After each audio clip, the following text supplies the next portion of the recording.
Can I introduce myself? I'm Richard Thurston. I work just down the road in the Welsh Government offices in Cardiff. I'm a government social researcher. You may not have come across such a person before, but you'll find out what I do as part of this presentation. I've been asked by the organisers of the conference to come and talk to you, particularly as from a number of perspectives. On the one hand, as social scientists, you might be interested in careers in government as social scientists. I mentioned a little bit about that, but not much. I'm going to talk about the role of evidence and research, and social research in particular, in government, some of the principles or the ideals about doing that, and some of the realities of doing that. And some of the challenges of doing that. And also, you might be interested in the relationship in particular between research that you're doing and how to make an impact. And of course, that's a theme now in the UK in terms of social science and research generally, having been assessed in the recent Research Excellence Framework exercise. And I know that Kevin Morgan's speaking. I don't know if he's speaking at the same time now, or some of you may have been. How many people have been to talk to Kevin? Yes? Hands up. Hands up who hasn't been to see Kevin Morgan? Just make sure you're awake. Anyone doesn't like putting their hands up, put their hands up. No, there's one at the back. Get out, course out. You always have to check for non-response. It's important. So Kevin's talking about pathways to impact, and that's a particular version, of course, that the ESRC have adopted in thinking about how researchers can ensure that their research, as much as possible, has an impact. Of course, there's a supply and there's a demand issue here. As I'm sure you'll all be aware, it doesn't take very much thinking to realise that, of course, you can produce the best research in the world, as many social scientists in the UK do, but once that's published, that can just stay on the shelf. So how do you get from really good research to applied research that makes a difference to citizens, to people? And so that's a really big issue for us as government social researchers, because we work in government, but on the one hand, but we're also researchers, and we want to make sure that the research work we do and that we're aware of and that we think government should be aware of makes a difference to decision making. So I'm going to explore that a little bit this afternoon. The carrot and the stick will become obvious. So, anyone knows that phrase will realise that you have to do, you have to create incentives as well as disincentives for not doing things, and that's a really important part of this process. So the very starting point for this is that acknowledgement that research won't turn into impact unless you do something, unless you're engaged in some way in the system that surrounds that research and the organisations that need to use it.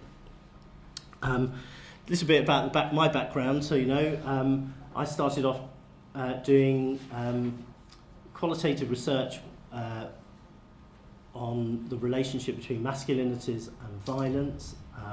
Anyone interested in doing anything like that, come talk to me afterwards, because it's been quite a while since I've talked about it, so I won't talk about it today. That led into some research work that I did for a few years on the effectiveness or otherwise of community interventions compared with prisons, and the relationship between prisons and community centres in terms of public protection. And that led into coming to work in the Welsh Government 15 years ago, doing research, and particularly evaluation research of policies, and looking at how effective or otherwise they were in terms of making a difference on the people of Wales. So that was my background. Any questions relating to any of that, hopefully we'll have time for. I'm going to move on. So really basic stuff. This is why governments need robust evidence. I'll go through this quickly, you should know all this stuff anyway. It's to anticipate issues and trends. So thinking, for example, about the ageing population. Anyone might be, some of you may be interested in doing research, or some of your research ideas may be about age and the relationship between services and the ageing population is an important area of research because of that ageing population and process. So governments should and certainly need to understand that from data and analysis. They need to monitor social and economic change and the way policies are implemented, and the relationship between policies and the effects of those policies on those trends. And that relationship between, you know, correlation not being enough in terms of causality, and thinking through what that means. Of course, politicians often, if there is a correlation, if they've introduced a policy and there's some sort of policy change, if employment rates go up, and they can claim that it's to do with their policies. Of course, as social scientists, we'd always say, well, it's not always clear in terms of causality. So how do we meter that? How do we ensure that good social science is applied in that sort of analysis? We think government should appraise policy options even before they've implemented a new policy. They should think about the different options that are available in terms of which are the most likely or the least likely to be the most effective.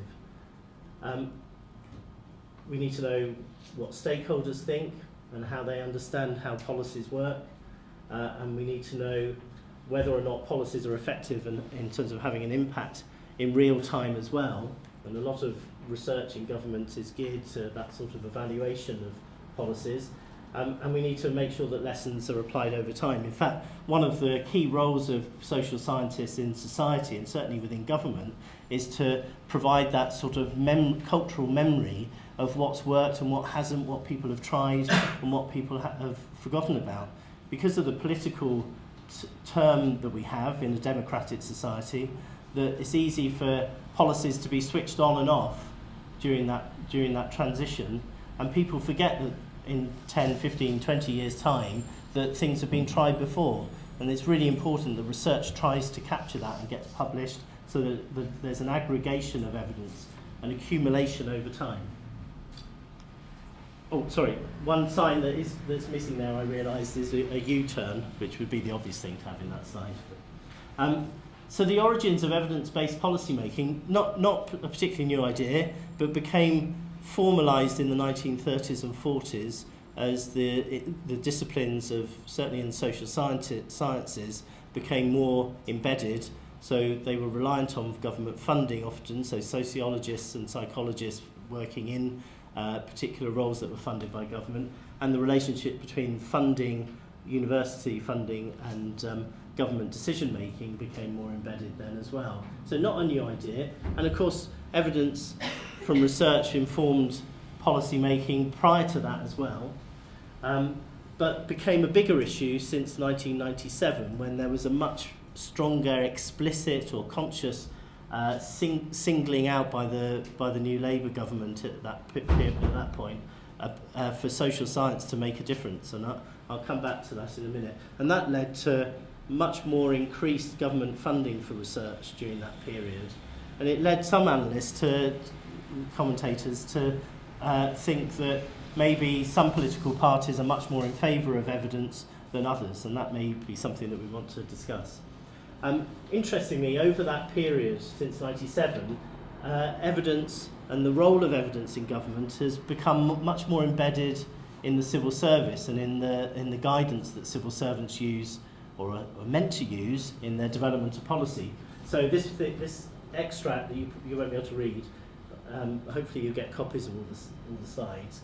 This suggests that as a civil servant, you must provide information and advice, including advice to ministers, on the basis of the evidence, and accurately present the options and facts. So there's an intention, at least, for civil servants in the UK to use evidence in their advice to ministers. How you define evidence is open to interpretation, and some people, of course, will start on one end being, with anecdote, what a constituent says to a politician as evidence, and on the other hand, meta-analysis synthesising hundreds of academic studies, which we might regard as much better evidence. But nevertheless, there's this continuum, and this idea that evidence is quite ubiquitous, that everyone has access to it now because of the internet as well, makes the role of social scientists and scientists generally in government really pointed and marked, because we have a particular role in making sure the best evidence, the more robust evidence, is being used to inform policy making. And there's a real challenge because of that. And you have these other conceptual difficulties with evidence-informed, evidence-based, evidence-aware terms that people use. Of course, the other one is instead of evidence-based policy, it's policy-based evidence, where evidence is used for window dressing a policy or justifying it. Of course, you have a problem that if you think about the policy process, it's not a linear one. It doesn't happen in a logical order. That policies are made in all sorts of complex ways, depending on the relationship between government and the sector that they're involved with, and relationship to citizens, the way funding works, the way people act in particular ways, the way politicians might act in much quicker ways than allows for evidence to inform their judgments. There's a problem that evidence is mainly about the past, so we do research about things that have happened, of course. Policy is mostly about trying to do something about the future. So marrying those two things together is often very difficult. So some of the best evidence that social scientists have produced, and analysis that have been produced in the UK, for example, about based on things like the birth cohort studies, like the Millennium Cohort Study, that takes a long time to gather and interpret that evidence of the effects of early years, for example, on later life, on opportunities that young people will have later on in life and so on. For that to inform government decisions about how to spend money now takes a big leap. And we have to make sure as researchers that we're thinking about the timescales and the effects of our research. Of course, in the REF exercise, it was criticised and has been criticised for not taking in a longer enough period of time for people's research to be acknowledged in terms of impact. So a piece of research that might have been done in the 70s may well still be having an impact now, but that would have been disregarded in that assessment exercise. This is a useful sort of reference. I think separating out conceptually the effects of different types of evidence, or the different types of effect that evidence can have, rather. So you have instrumental direct relationships sometimes between evidence and policy making, more conceptual ones that change attitudes over time. And you might, as an example, you might take the relationship between smoking and ill health as an example that's taken a long time for that to have an effect in society. And of course that change to public opinion or attitude has enabled or allowed politicians to make decisions that have countered the use of smoking, so increasing taxation on cigarettes, and same with alcohol now, and changes there.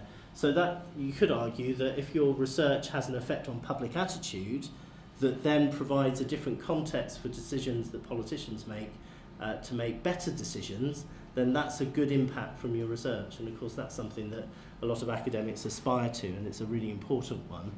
But it does mean that you have to make sure that your research is communicated effectively through the media and through other avenues, so that that change in attitudes does come about.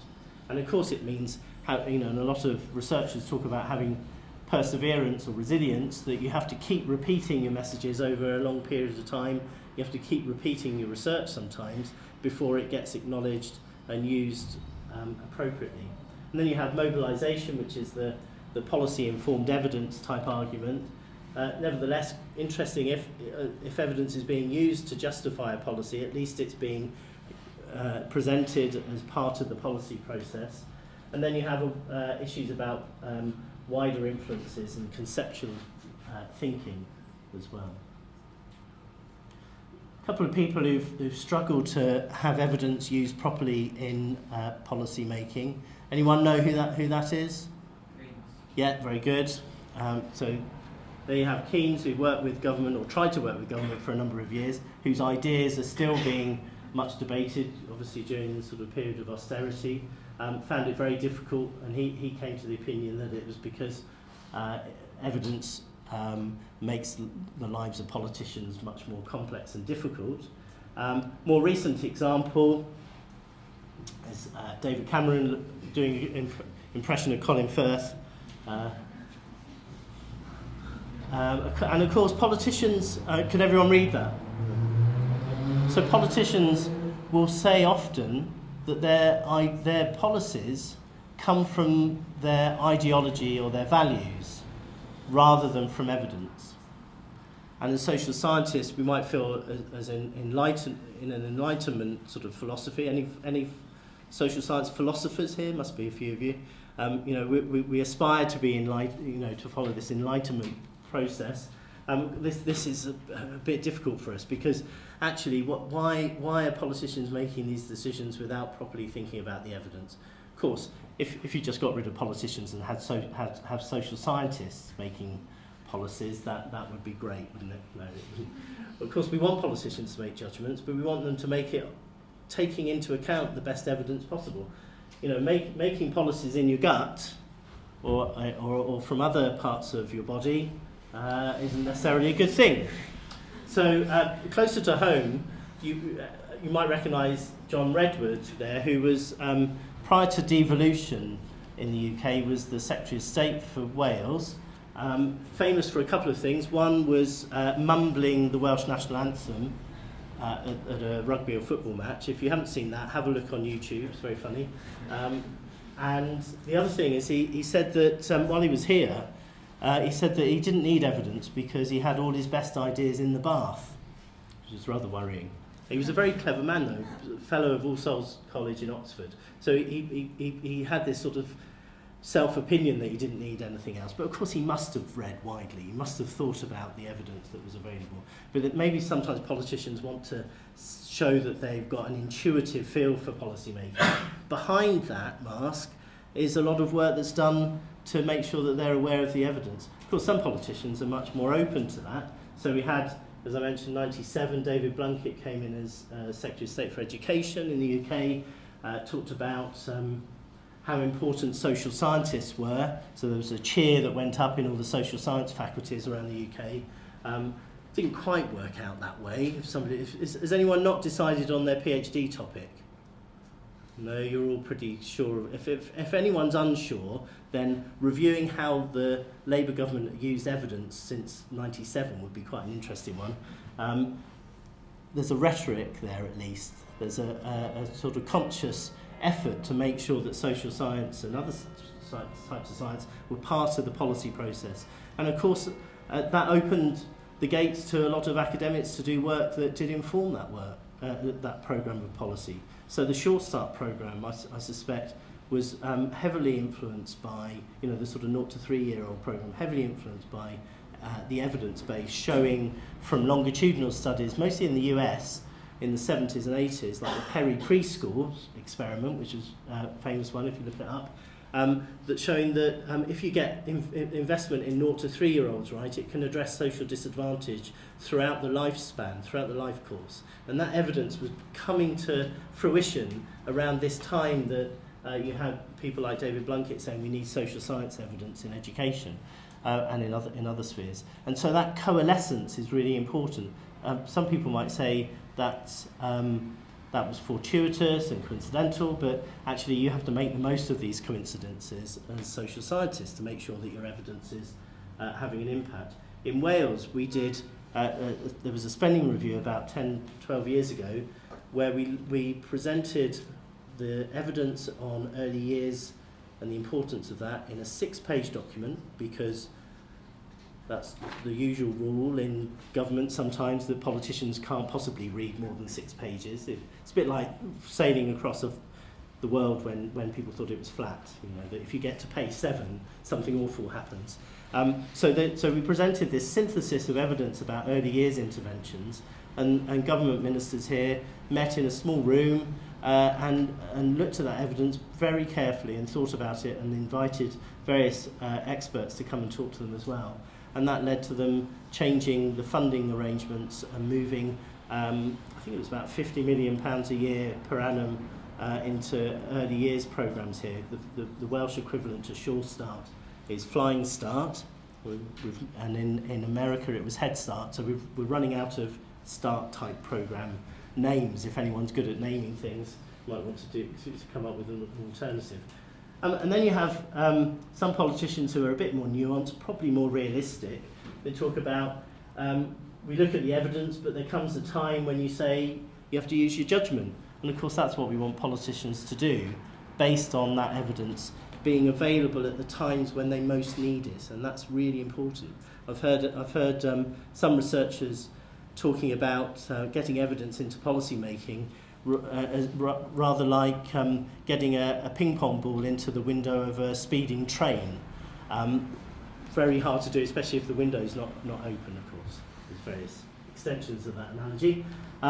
Very cheesy picture there of the Welsh First Minister, Carwyn Jones, who in a presentation recently talked to senior civil servants, talked about the importance of outcomes and about civil servants telling ministers what the facts are about the evidence that underpins the options. So you have politicians now embedding these ideas about evidence into their thinking and their guidance within the British government system. And that's a big change. So again, anyone not got a PhD topic or sure about their PhD topic, how politicians' rhetoric and reality work in terms of use of evidence would be an interesting topic. So you have here a nice sort of summary of the sorts of types of factor or consideration that goes into policy making. This was drawn up by a researcher, Phil Davis, who worked in the Cabinet Office a few years ago.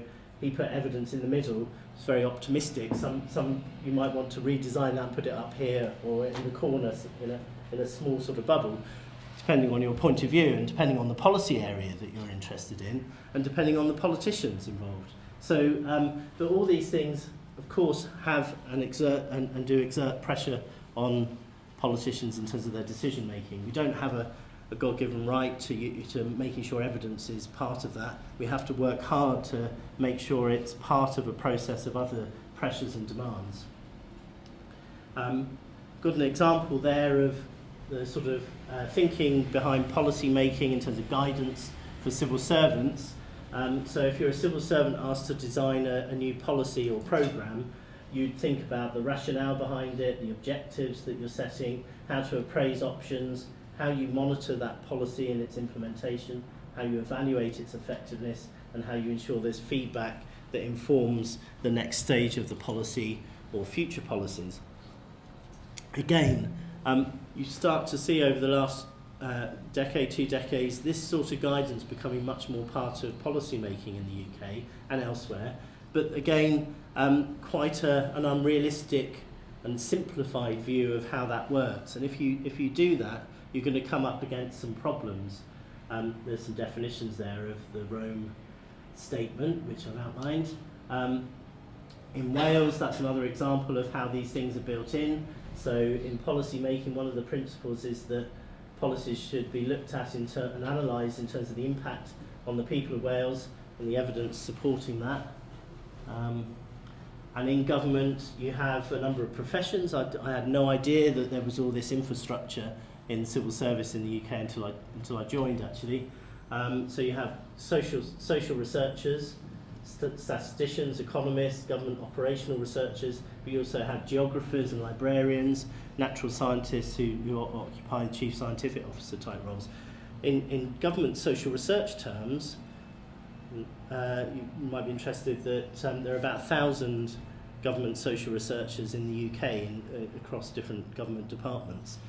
In Wales, when I started here, there were 3 or 4 of us in 2000. There are now 40. So, and in other government departments, there are much larger numbers of researchers as well.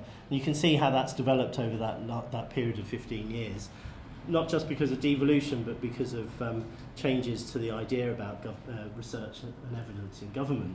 And because of that, there's lots of careers available, if you're interested, but also much more opportunity to do academic-based research that's paid for by government. So UK government departments spend millions of pounds every year procuring research from researchers like yourselves, and we rely on that evidence independently produced and published to inform government decision making.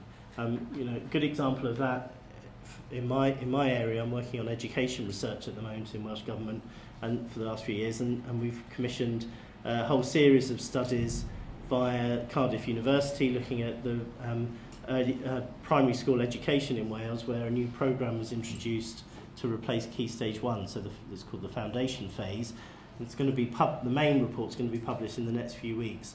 If you're interested in that, have a look. It shows you, the breadth of research that's done over a long period of time to understand not just the effectiveness or otherwise of that programme, but also how the programme works, so that we don't just get an idea of its impact, but also what's really happened in its implementation and the variety of its implementation across Wales as part of understanding how to inform government decision making in the future about that programme and whether or not to fund it more or less or differently. And that research falls into that instrumental category. But to make that research stick in terms of decision making means a lot of work in terms of engaging officials, engaging expert advisors to the minister to make sure that they're aware of the research, and sitting down with the minister and working with him in this case to understand what that research is. So we've had numerous presentations of the research with academic colleagues coming in and working with us to make sure that ministers are aware of what that research is saying and what the implications are for that work. And in fact, as a result of the research so far, the whole programme of primary intervention for 3 to 7 year olds is being reviewed again now to make sure that the lessons from the research are embedded in the future design of that programme. I've touched on some of these. So some of the things that we do in government research, so it's monitoring and appraising, evaluating. There's the Minister for Education. Some of this is about the embedding evidence in the governance and the processes of government. It goes back to that idea that you can't just put research out and publish it. You have to do loads of other things as well. So we have quite a bit of bureaucracy around this. So we have an analytical team that works with the policy department. We produce an evidence plan every year that sets out all the statistics and social research and analysis that we plan to do. And we get that agreed by the Director General for the department, the senior civil servant who chairs an evidence board, and we go to the Minister to get him to agree to the research work that we're going to do. Clearly, what we do as government researchers is linked to what ministers want, but the way in which we do it, we think, is guided, and we ensure it's guided by a set of principles and guidance. So all of our research work and our outputs is published, and we have to, we've agreed with ministers that we have to publish within 12 weeks of a final report, and that they can't influence the content of those reports as well. If they try to, then we have some way of going back and raising that as an issue with the Permanent Secretary, and so there's all this sort of process in place that means that the research that we do has some validity and independence. That's a list of the types of analysis that we're involved with. And then I've thought about some of the challenges that also make the job interesting. So we've got this trade-off between quality and timeliness, and the process of the political process is part of that. About how long it takes to do good social science, sometimes much longer than the policy process.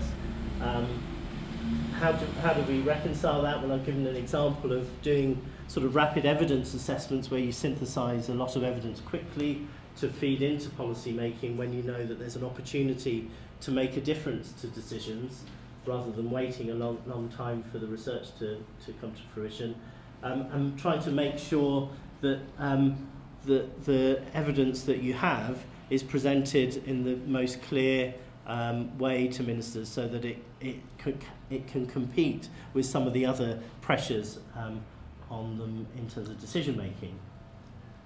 Another challenge is about this relationship between correlation and causality, and how do we measure or evaluate whether or not a policy has had an effect. So some of you might be doing evaluative type of research as part of your PhDs.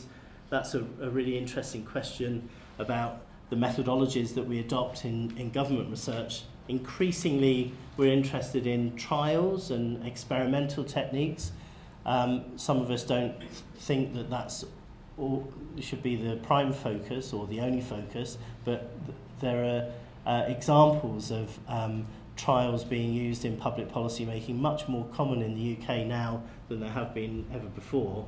So the Education Endowment Foundation is one of, for example, one of a number of what works centres in the UK, and they're trialling about 100 different interventions in schools, all funded by the Department for Education in England, looking at how effective those interventions are.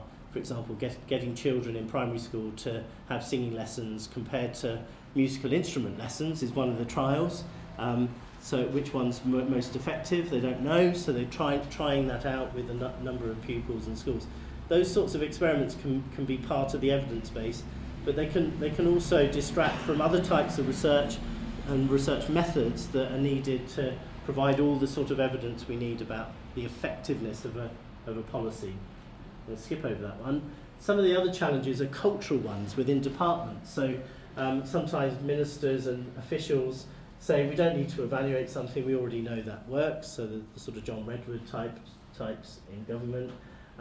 Sometimes you hear the phrase, we're keen to demonstrate the success of this policy, with the emphasis on proving that it works and having evidence to window dress that policy. There's a tendency to do that sometimes that needs to be countered. So saying, setting out the requirements for an evaluation in terms of whether or not it works is a simple but really important part of that process. Sometimes there's this tendency to say, well, we're reluctant to look at a policy in terms of its effectiveness in case it shows that it's not working. Of course, no politician would say that so obliquely, but sometimes that's part of the thinking. And it's clear that I think that at the beginning of a political term, that politicians are much more likely to be open to findings from research that show a negative effect of government policy, because they want to shake things up and change things. It might help them justify the introduction of changes that they want to make during a new term. But they're much less likely, of course, to want to have research evidence brigaded that's negative closer to an election. So if you look on the UK government's website in terms of research publications, anyone who's interested in that might want to see whether there's a trend in the number of research reports getting published over the next few weeks. Of course, there's a period of time in government prior to an election where no publications are allowed because they're seen as being influential on voters. But that would be an interesting project. And of course, sometimes politicians overclaim. So, for example, they'll say that funding has led to a whole number of people, thousands of people participating, say, in an apprenticeship initiative or scheme, and they claim that participation, that output, is justification, is evidence that the programme is successful. But of course, participation in something doesn't mean that it leads to the sort of results that they want to see. So in terms of improved GDP or better skills for young people going on an apprenticeship programme, you have to do other sorts of research to establish that. And trying to link the changes that happen on an individual level with changes that happen more broadly across society is a really important one. And in fact, there's quite a lot of literature that looks at the idea of scaling up, going from a pilot essentially to rolling out a programme so that it has a wider societal benefit as well. And then resources are an issue. Certainly the availability of funding in government for research is an issue when times are tight, but there's an argument that actually you need much better and more social science to inform government decisions when budgets are tight, because politicians need to make much tougher decisions about whether or not to spend money on something. And there are some counter arguments to all these about why it's important to have evidence. So I've mentioned that point about financial pressure and the need for what answers about what works. We need more rigorous social science rather than more anecdotal evidence that's sometimes passed off as evidence.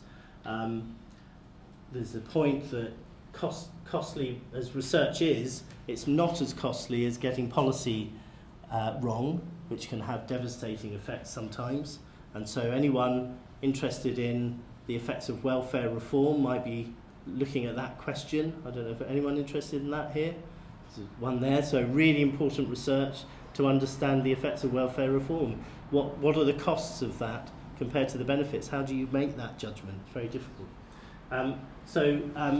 More sophisticated research is needed often to look at impact and cost. But do we have the time and the interest and the funding to do that? And that's a real challenge, whether you're working inside government or in academia. And finally, the carrot cake is a reminder of me, not just to make some sort of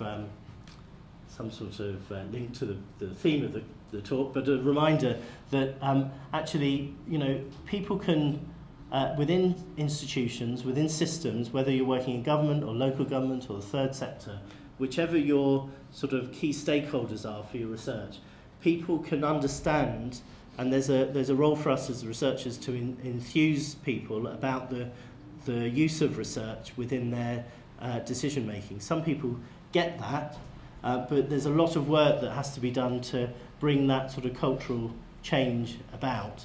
And you need the sort of carrots and sticks to do that. You need to link the research to the processes in organisations, to budget decisions, for example, as well as encouraging people through persuasion. And there's a lot that needs to be done over and above just publishing really good research to make that impact.